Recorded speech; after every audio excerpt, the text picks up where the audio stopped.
This video update brought to you by Bonafante Friction, high-quality bell housings. 19 start. He's the 61st pro stock driver to ever be a #1 qualifier in NHRA history, and Bo, this has to be a pretty special moment for you. Yeah, it's a dream. I mean, I grew up super stock, comp, and you always want to be able to drive a pro stock car, but I got hooked up with probably the best team out, and it shows. But I'm really, to be honest, I'm kind of surprised that I'm sitting in the seat because our boss, Greg, he threw it at us and made a good run. So I think it's an honor, and it's cool. It's cool to have a green hat.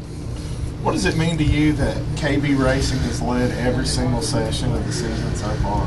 Well, that's, if you think back in the years past, that's the way they always were, with 2 cars. And now they've determined they can do it with 3.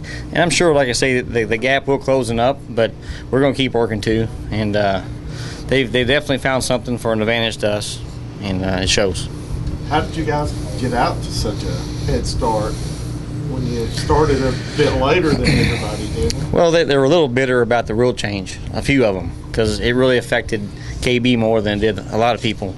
And that was mainly with the engine RPM thing. It was no secret. We ran a little more RPM than everybody else. But it really lit a fire under them. And I think they really worked hard, and they're still not stopping.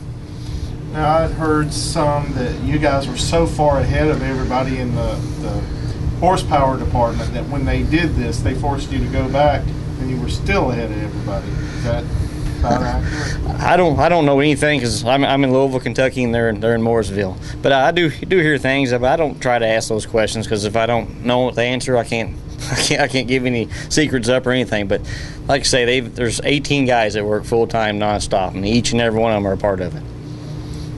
Bo, kind of an interesting ladder tomorrow, a 14-car ladder. We don't really see that a lot. You have a first-round meeting with V. Gaines, but then potential buy in the second round. V's a great guy, and I'm a sportsman racer at heart and always will be. And we try to position ourselves to, if you can't be #1 qualifier to buy, you try to hit a buy in elimination somewhere just for the buy run, of course.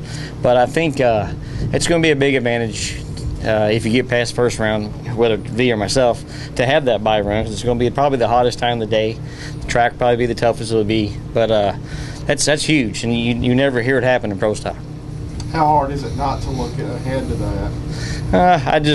I've got to get up on the wheel and drive better. I try to stage real shallow here to try to get all the ET we can, but I need to work on it, and you can't go up there and be 50 and try to win. I don't care who you're racing.